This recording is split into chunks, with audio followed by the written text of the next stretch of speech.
New England Candlepins is made possible through the generous support of the U.S. Candlepin Bowling Association.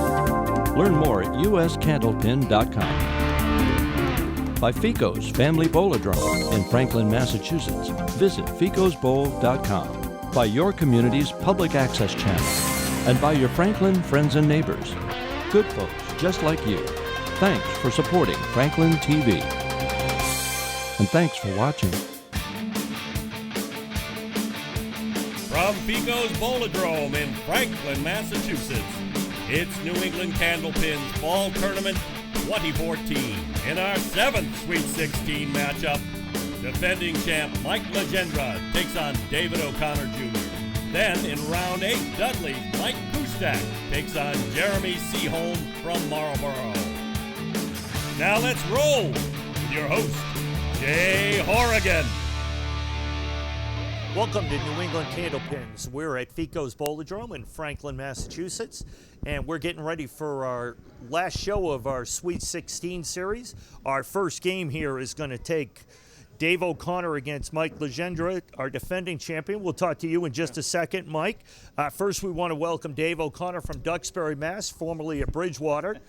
Dave, welcome to our show. Thank you. How have you been bowling? You've been bowling a lot this summer? Yeah, Tuesdays and Fridays. Tuesday and Friday for the most part. Okay, and you also told me that Ken Spicone was the one who dragged you on to our show, right? He's my doubles partner, yes. He's said, give it a shot. You know, anything can happen and have some fun. So here I am. Absolutely. It's a one-game roll-off, so anything can happen. You never know, right? Absolutely, absolutely. You know, it's a game of inches. That's right. That's right. And you never know what's going to happen. You get the opportunity to take on our defending series champion, not Richie Mycroft. You get to take on Mike. Mike, you're back to defend. Yep. Congratulations for making the field to 16. Yeah, thank you. How have you been bowling this summer? Have you been bowling much? Yeah, I bowl with Dave on Wednesdays, so I'm hoping to catch him so I can tie his two-time champions, hopefully. Two-time defended champion, absolutely, So. absolutely. Well, you've got a shot. Yep. You know, you're here. I made it back. He didn't make it last time, so That's right. I'm a plus. Absolutely, absolutely. You're almost kind of a little bit ahead of him.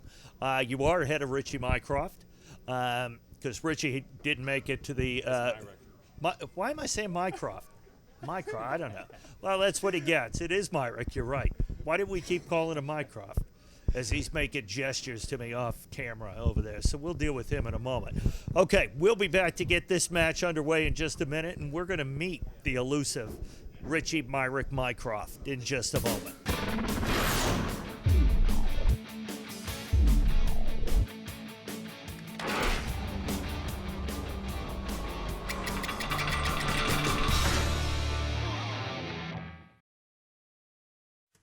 What is community without community support? Without community access? Without communication that creates a common bond? You can make community by making community TV. Contact your public access community TV center. Learn how you can help, because you can. Volunteer today. When you support your community TV, you also support your community.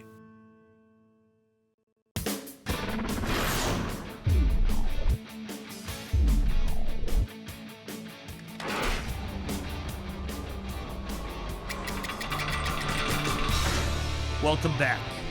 And we're ready for our first match between Dave O'Connor and Mike Legendre. Mike is going to be up first on lane 15. And we're ready.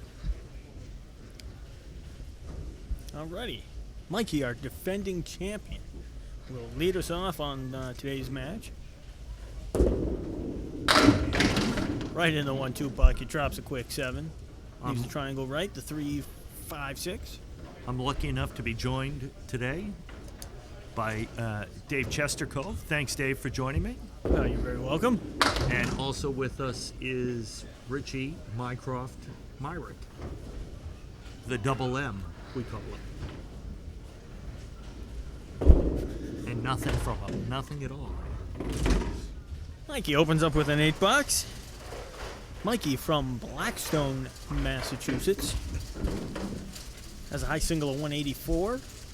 a high triple of 452, and of course has the high single game on the show of 155. Mikey just missing a head pin, gets a great break, drops 8, leaves the 1-3. Big time break. Head pin takes them both with that piece of wood in between the 1 and 3.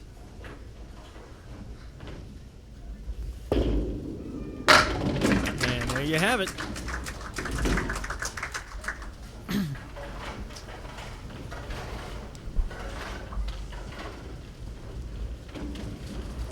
Dave O'Connor, first time on our show, out of Duxbury, Mass.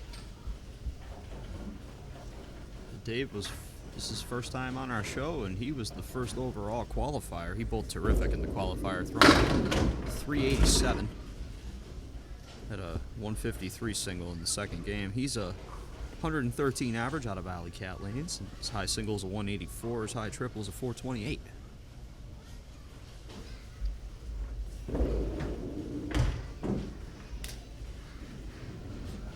All right. Dave has a little work to clean up here on his third ball. Went through the middle twice.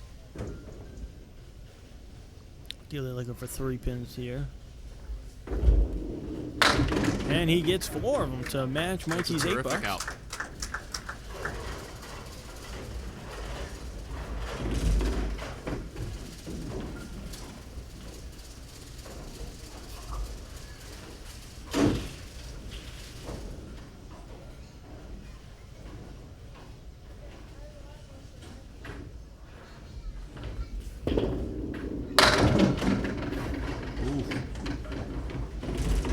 Dave, a little heavy in the 1-2 pocket, but he gets a good 8 drop, leaving just the 6-10. He's got a piece of wood out in front.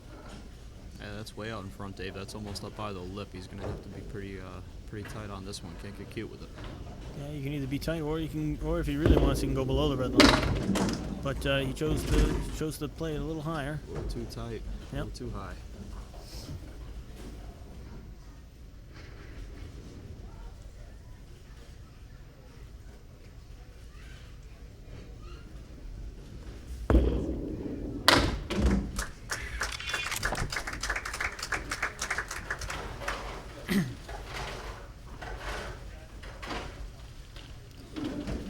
We appreciate you guys tuning into this show, and we hope you can check out some of our other programs on youtube.com at the Ficos Bolodrome handle, website, what have you, and check out some more New England Candlepins. We got all kinds of videos up there.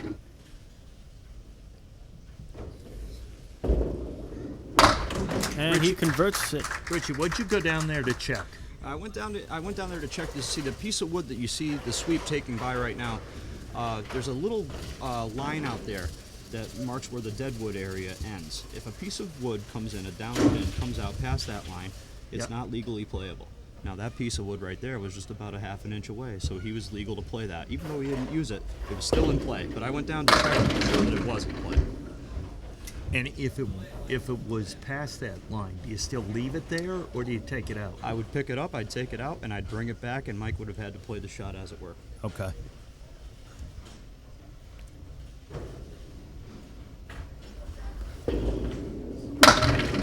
Mikey converting that Shot split. on 4-6-7. Mikey picking up where he left off in the championship match on our last season, our summer season, I believe. Yep.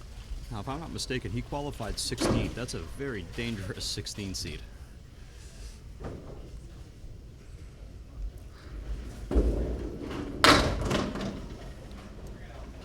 Dave just by the head pin, leaving the half Worcester.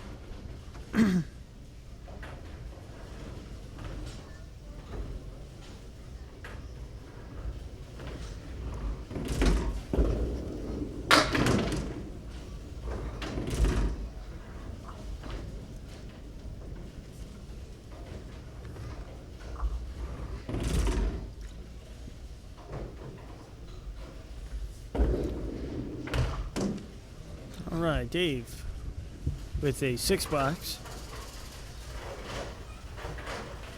Being new to our show, it's always tough to shake off the nerves. First time under the lights and cameras. But, especially bowling a great bowler like Mikey.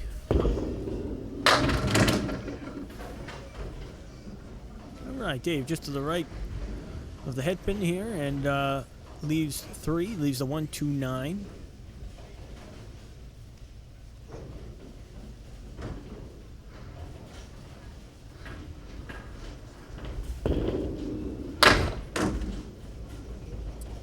Takes just the 2 pin away. Looking to clean this up for a 10. All important sticks. Still a lot of bowling left. Yep, that's right, every pin here. Try to stop the bleeding any way you can. All right, Mikey working on 3 marks in a row. Looking for keep the momentum going on lane 15.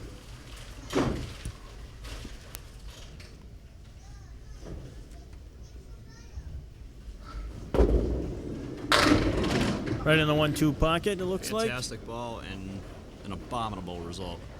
He's Kind got of parallel pins on the right side. That's 5, 6, 9, and 10.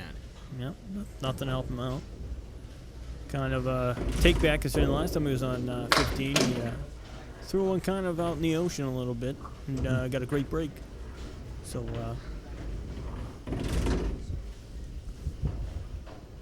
gonna pick. Ooh. All right, well, get 7. He'll shake that off and just move on and try to start it back up here in the 6. It's going to be tough for Dave when it's your first time on TV, and then in the first 4 frames, the guy you're rolling has 3 spares. Yeah, it's if you're a guy that likes to watch your opponent or watch the score, it can definitely play on you, on your mental game. But you know me, I usually don't watch my bowler at all. You watch the floor. Yep. Which is good from a safety standpoint. It's not very entertaining, though, watching the floor. No, but from if OSHA was here, they'd be thrilled. Yeah. Mikey. Still leaving the... yeah, leaving the door open a little bit here. Yeah, he's looking to grab some sticks here. I hope he's not letting his guard down. Oh boy, so a huge door left open. Absolutely. Very unlike Legendre type frames. So we'll see if Dave can crawl his way back in. Yeah, now would be a good time to check in. Your first time on the show, loosen up a little bit. You've got 4 boxes under your belt. Should be ready to hit the head pin here. Oh, gets a good break. It's a 3-pin full, but he drops 7, leaving the 1, 6, 10 piece of wood. Yeah, it's a very good break. Favorable piece of wood, too.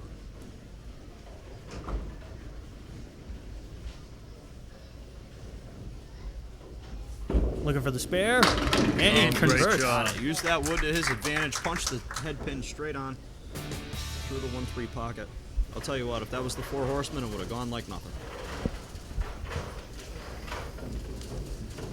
All right, Dave looking for a big fill here.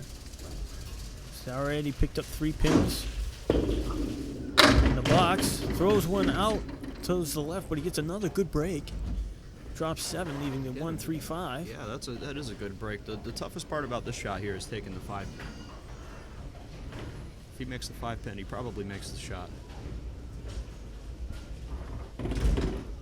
Trick is just to roll at it like the 5 pin ain't there. Just, well, he got by it, but And he just gets the 5 pin. hey, I thought you said if he This gets the game 5 can pin, be he gets the something shot. else See what he can do with the 10. He's opting to play with the ball behind the piece of wood. The ball's Normally still that would have to come out, oscillating. but fortunately he threw away 2 pins there. Could have gained a couple more, but such as it is, Mikey is leading 73 to 58. So that is a 15-pin match.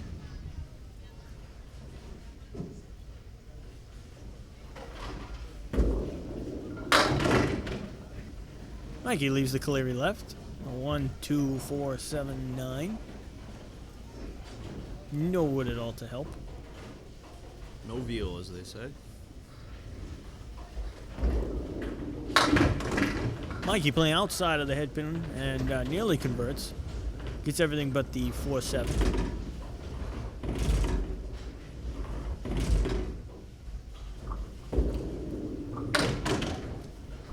just a 9 box.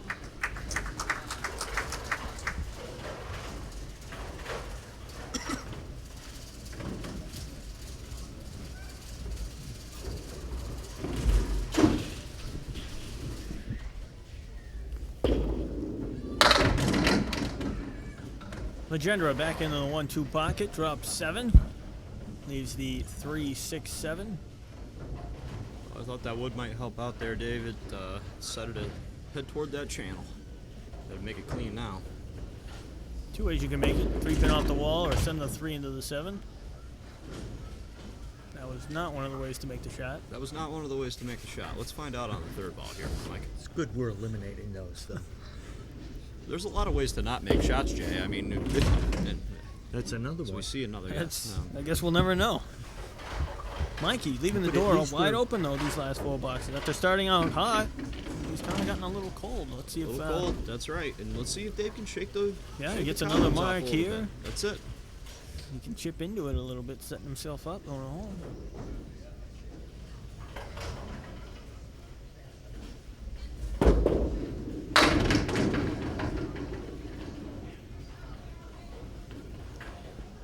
What initially started as a good mix turned into a really difficult shot. He's got the 1, 7, and 8. With only a piece of wood in the gutter. Oh, he's my gonna God. get it. Oh, Oh, one off the wall, took Wow. the 8, and left the 7 standing, and somehow fit another piece of wood in that gutter.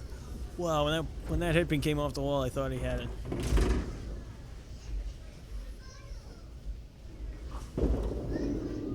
But he picks up the pin. That's Nice huge. clean 10. Good clean 10. And now a very important time for a mark here. See Dave taking a little extra time, a little extra care on this ball. He knows how important it is. Dave down by 14. If he can put up a spare, he'll only be down 11 minus the ball. So, right in his pocket always looking for the thrown. hammer. Oh, nearly gets it. But he gets the 9 drop with a piece of wood. That's it. That piece of wood touched it twice, and now sitting He's right got there. that, yeah. Anywhere to the red line or on the wood. Red line right, should take it. That's right. On the pin, on the red line, you're all set. And he's got it. He's all set. Absolutely. That's a big mark for very Dave. important mark there. So Dave has 78 plus a ball, and Mikey has 89. Ideally, Mikey's going to want to mark here, force Dave to throw at least 2 marks. No question about it, Dave. In this type of format, always tends to be a close match. Unless you're bowling. I guess so. All right, Mikey leaving the 4 horseman left. A piece of wood is trying to work its way into the mix, but will hold up behind it. This is so big with Mike being off the head pin the last couple times. Just to even make a good attempt on this is good for the site going into the 10th box. Ideally, he still wants to pin. Oh, wow, and just gets the head pin. Yeah, just a pin. Pinning's important because it still will force Dave to mark. Looking for 2 or 3. Oh, wow. All right. Cherry's a pair, and all of a sudden, this 10th box has gotten very interesting. Michael Legendre really needs the help in here. Looking for the head pin. He finds it. Hoping for the 7 to carry. He Can't got get it. He got the head pin, but he didn't get much But more. you know what? That wood's coming out. It's getting better by the moment. Getting better by the moment.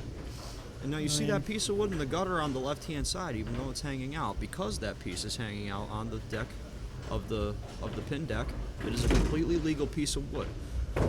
Anything right of the red lines. That's right. As long as Dave correctly noted, if you throw it in the channel, it still doesn't count. But to the right line or better, and that's the shot here. Yeah, I'm surprised if he doesn't play it there. He's going for it. Oh, and he only gets 1. Does he get 1? Wow, I thought that was the play. Still got a pin here. Definitely needs 1.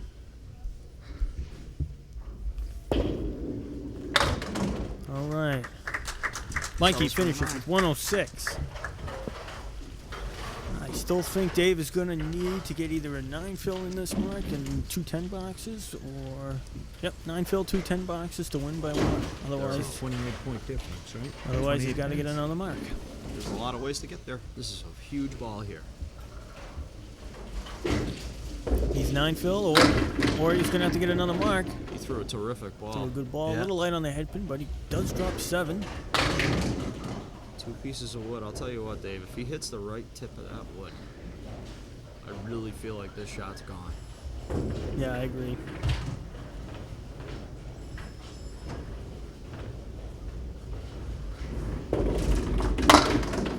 All right. It's too much of the wood. Don't want to do anything silly. Try to get your pins, make the fill easier. If you're able to get a mark in the next frame. It's a good time. All right. Needs 12. It's 12 pins to tie, 13 to win. And as you can see, there's only 10 pins on the lane. So it needs either a strike or a spare, and then some.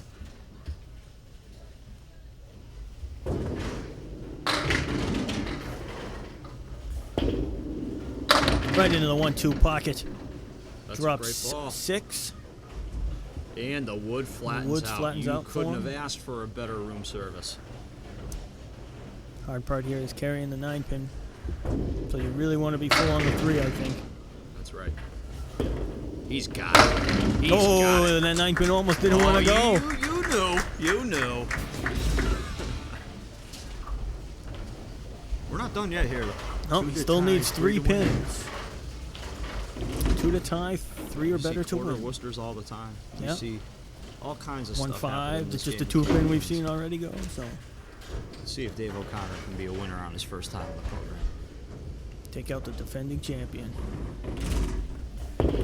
He's Looks good. like he's got He's it. pretty And good. Dave That's a will strike, throw, and he'll and throw a that's gonna do hammer it. on it. Well done for Dave. First time on the show, taking down the defending champion, 114 to 106. Great job. Great job by Dave. So Dave O'Connor will defeat our defending champion, Mike Legendre, 114 to 106, and we'll be back in a moment to talk to our bowlers.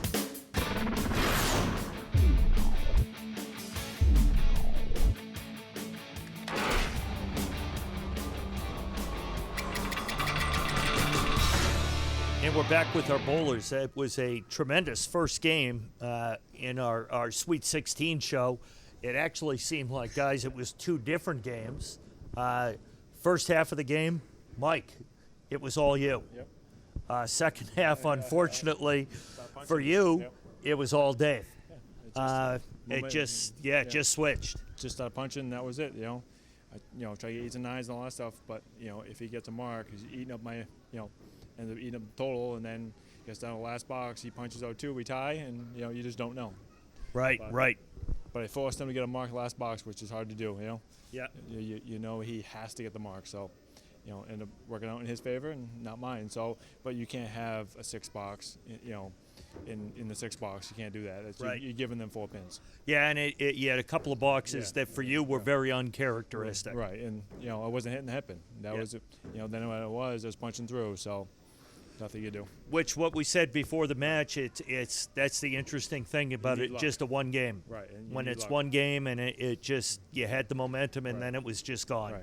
And I wasn't, even on those spares, I wasn't even hitting the head pin. So some of them I deserved and some of them I didn't deserve. So Yeah. ended up working out, in his favor at the end. But Right.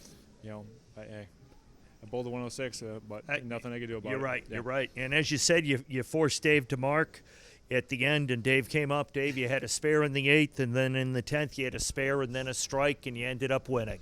I you know what? I just tried to keep it out of the channel on that spare attempt with the wood. Yeah. Just keep it out of the channel. Well, you did it. You looked like at the beginning, Mike came out in the 2nd, 3rd, and 4th with the spare, and just watching you looked like you were trying to settle in, a little uncomfortable first time on TV, and up against the defending champion, and then things started to break your way. Definitely butterflies, that's for sure.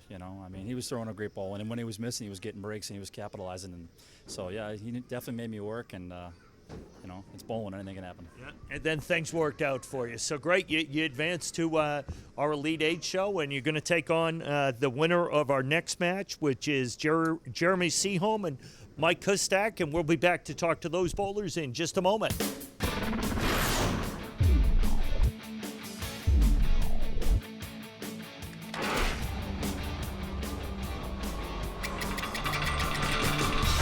Welcome back to New England Candlepins here at Fico's Bowlerdrome in Franklin, Massachusetts, and we're with our bowlers. First of all, we'll say hello to Jeremy Seaholm.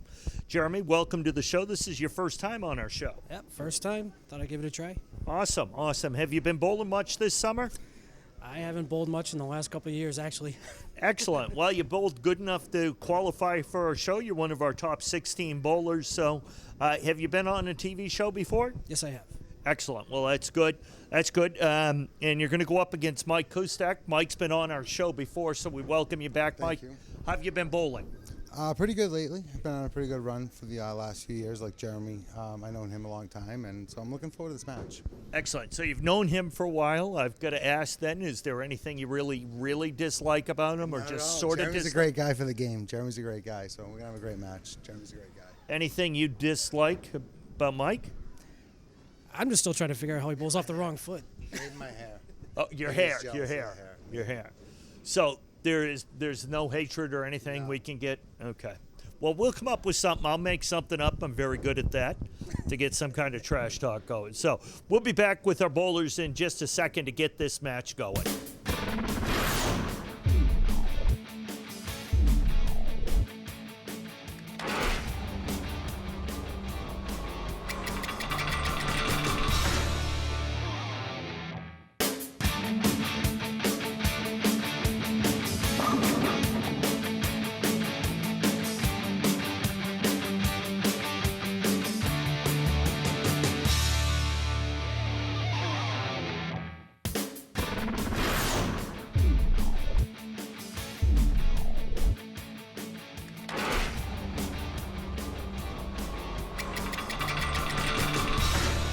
We're back here in New England Candlepins at Fico's Bowlerdrome. Up first in our match here today is Mike Kustak. Alrighty, Mikey comes from, doesn't say, Dudley, Mass. There it is. Bowls on a Mohegan Bowlerdrome in Webster. Newly renovated, or fairly newly renovated. Alright. Mikey hits a 2-pin full, gets 3 on his first ball. Finds the same spot again. You know what? He is started on the wrong lane, but we can fix that.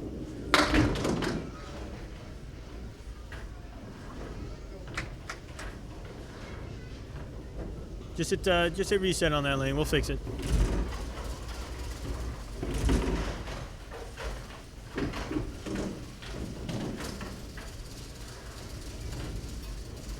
Mikey accidentally started on the wrong lane, but all is fair. You bowl 5 boxes on each lane anyway.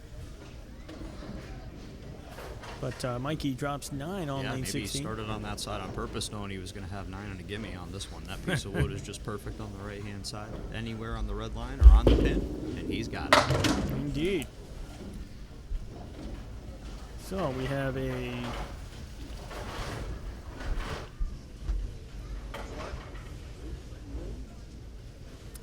Fico's has fully automated scoring. And Jeremy starts right in the 1-3 pocket, takes that delay, and without... He wasn't phased by that delay. He Indeed. was right on the pocket there.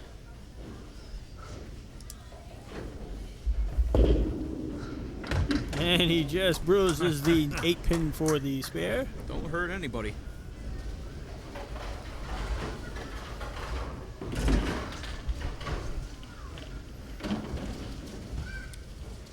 Jeremy hails from Marlborough, Mass. Bowls on Ryan and Millis. Averages 120 out of there. His high single is a 196. His high triple is a 462. And he qualified for today's show with a 350. And Jeremy nearly converts that lead for the spare, leaving just the 5-pin.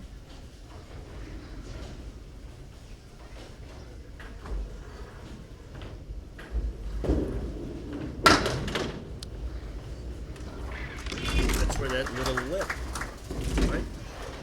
Well, that one wasn't quite there. That one wasn't quite there, but it's up close enough so that you can see when the ball is airborne. Yeah. And it hits that pin, the ball goes this way and the pin goes the other way. Yeah, that's. It's the darndest thing. Now that you mentioned that in a previous episode, I'm able to notice that. Sure. now. Mikey right back in the pocket, crushes it, leaves, drops 8. Those little nuances of the game, Jay, go a long way, my friend. Right. No doubt about it. Right. Leaves the 5-10, looking Yeah. to convert. 5-10. Looking to cut the 5 over. Ooh, just by It it. was just Wow. by 2. Now, if you can explain, Mike, I remember from a previous show, Mike bowls off off the opposite foot. That's right. Traditionally, if you're right-handed, you slide with your left foot. Right. That way you have, balance-wise, it's easier. But some guys do bowl off, slide with their right foot. Mikey is one of them. How do you learn something like that? Is it just how you start when you're Yeah, growing it's up? really or- just how you start when you start out, and whether or not you got a coach that'll coach that out of you or not. A few different reasons that I think might be it comes why. down to feel. I really do. I think it comes Yeah. down to feel. Yeah. You know, so every guy guy, gal out there has their own type of style, has their own type of pace, their own type of mechanics, and to each their own. You know, there's no wrong yeah. way to throw a candlepin ball. Mike is a great example of that. Jason Doucette also comes to mind. Yep. Larry Doucette Right, as well. That's where He it first bowls came off up the when I right saw foot. him Sure. bowl. Yeah. Yep. And you know, to each their own. Like I said, there's no wrong way to do it. Well, there are a lot of wrong ways to do it. I mean, Like just what I was gonna. You took the words I out of my took mouth. it from you, Rich. Sorry. But yeah, so you know, so that's a feel thing, I think, for Mike, and he's been bowling so long and doing it so long that way at such a high level. Yeah, once you learn it that way and it's ingrained in your muscle memory, it's Right. almost impossible to get rid of. At So, this end, why would you? yeah, when I mean, you're that look, good. yeah, if you're averaging over 120, Hey, he's on that the way, show, and we're sitting why back would you? here, right? Absolutely. Absolutely. So a 10 for Seaholm. This match appears to be tied at 32 apiece with 3 frames.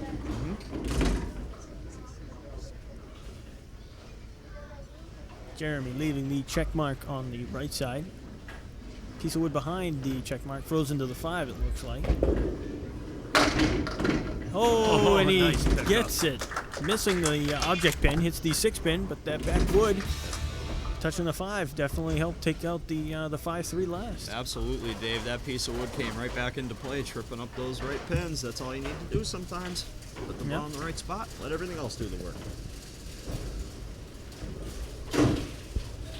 Guys, one other thing, if you could, one of our primary sponsors, if not our primary sponsor, USCBA. Yeah. If you guys could talk to that a little bit. Yeah, sure. The USCBA is a proud sponsor of New England Candlepins. We also sponsor various other programs or pledge our support, such as the Western New England Pro Tour, the Women's Pro Tour, which the USCBA is very involved with. We also help support in terms of getting the schedule and the word out for the Men's Pro Series as well. We also help out with the Candlepin New Generation Kids Show with Robbie Taylor and Dan Gothard as well. So you can help us with supporting all these programs by becoming a member or making a donation at uscandlepin.com.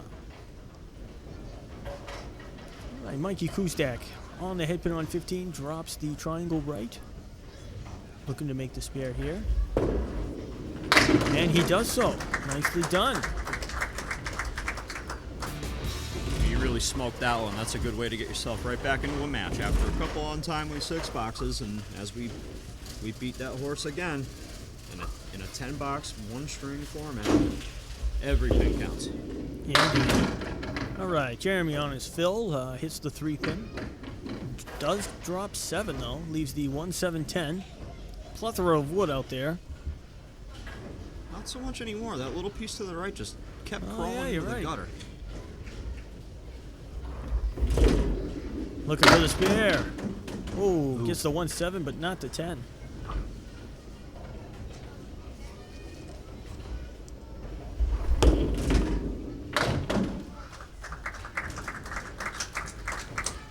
All right, through the halfway mark, we have Jeremy Seaholm 59, Mike Kustak 47. 12-pin lead for Jeremy, but he's opposite a spare here. Right in the pocket, drops 9. Leaves just the 10-pin.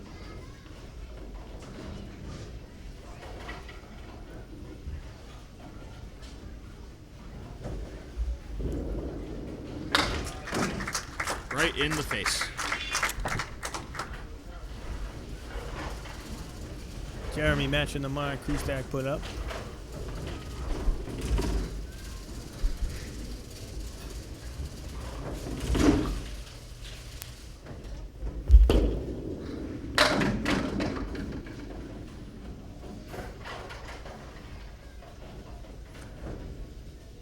Kustak a little uncharacteristically off to the right.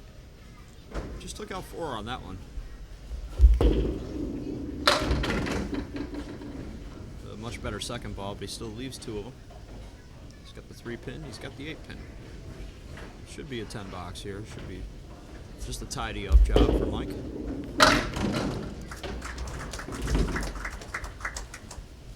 that's what it is, but he could really use a mark now. Mikey wasting no time on lane 15. Oh, looking for to get the strike, but drops 9. It seemed like all 9 of them fell at the same time. Certainly do. Leaving just a 3-pin. Piece of wood frozen to it. See if he gets by it.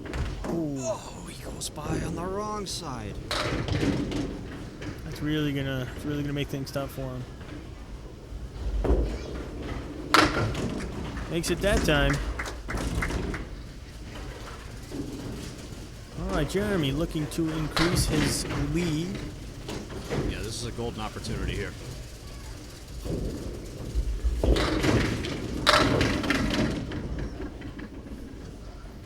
He's got 8, he's got 9. And he's got the 3-pin for a spare.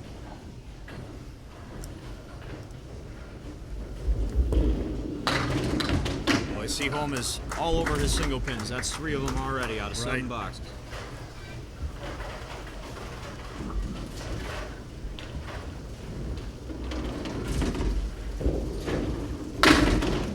Oh. Jeremy, great smooth ball on that fill. Punches out the spread eagle. Spread eagle could make things interesting here. Yep. All important to pick your favorite side and go for that one first.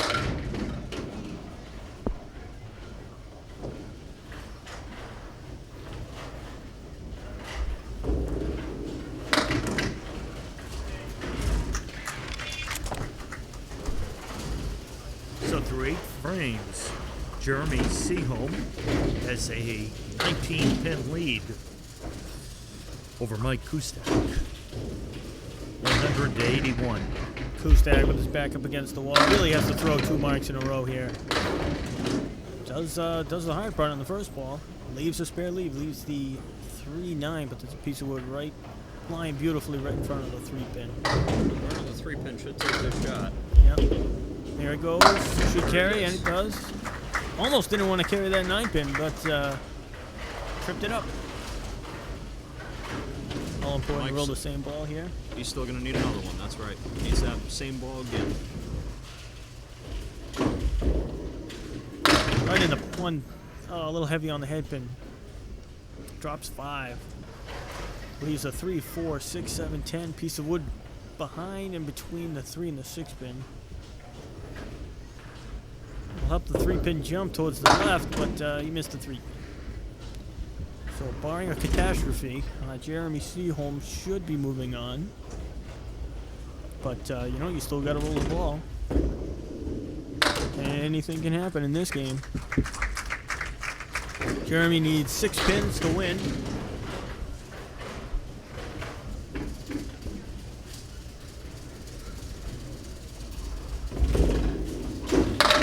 And he's going to do it right then and there.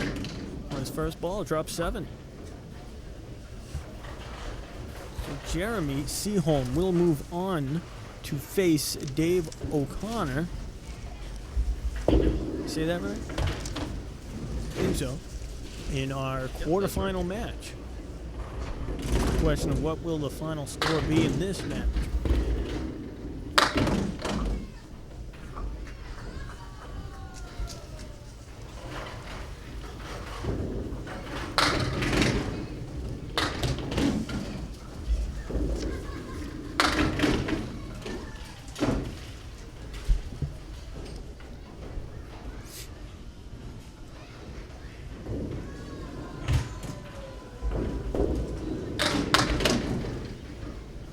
Seaholm off right, off left, but at this point,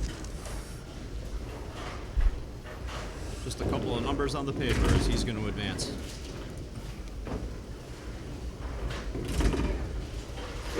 Be nice to fire that third one on the head pin here, though. Oh, look at that. Terrific, huh? Wow. Beautiful 10 bucks right there from What a Jeremy. shot to end with, huh? Great shot. So Jeremy Seaholm will win this match over Mike Kustak, 119 to 105, and advance to play Dave O'Connor in the Elite Eight. And we'll be back to talk to our bowlers in just a moment.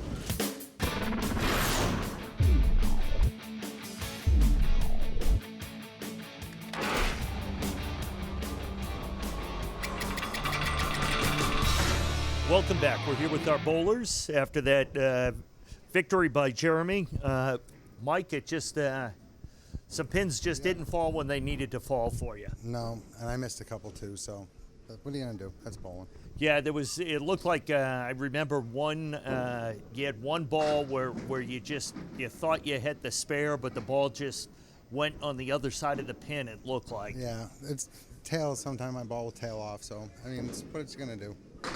But it was a good match, 119 to 105. Jeremy hit a great shot his last ball in the 10th frame to make it 119, but it was a good match. Yeah, it was a great match.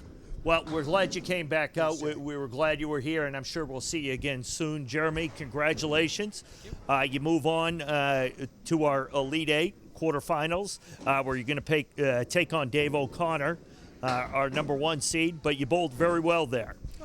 Yeah, I knew it was either going to be either really good or really bad because I've been out of it for a little bit. But I worked out, made a couple nice shots. And, see what happens next. It's interesting. Every one of the bowlers that we've talked to, who just about everyone who hasn't bowled much this summer, has come out and bowled very well because they haven't bowled much this summer.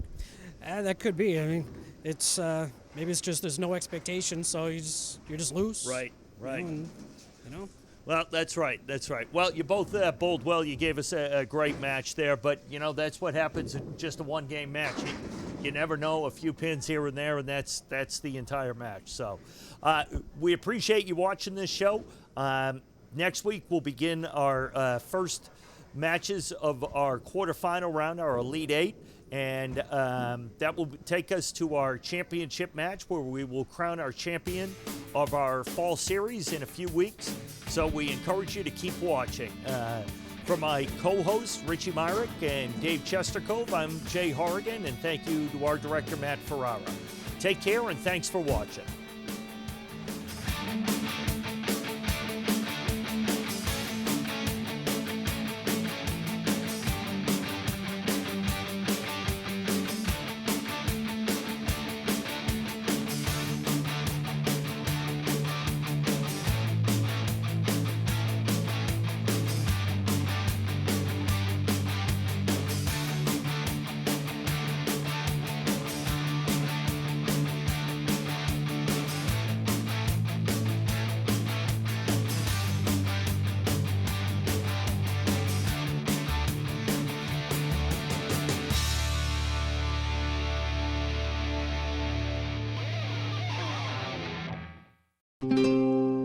This program was made possible by your Franklin friends and neighbors, good folks just like you.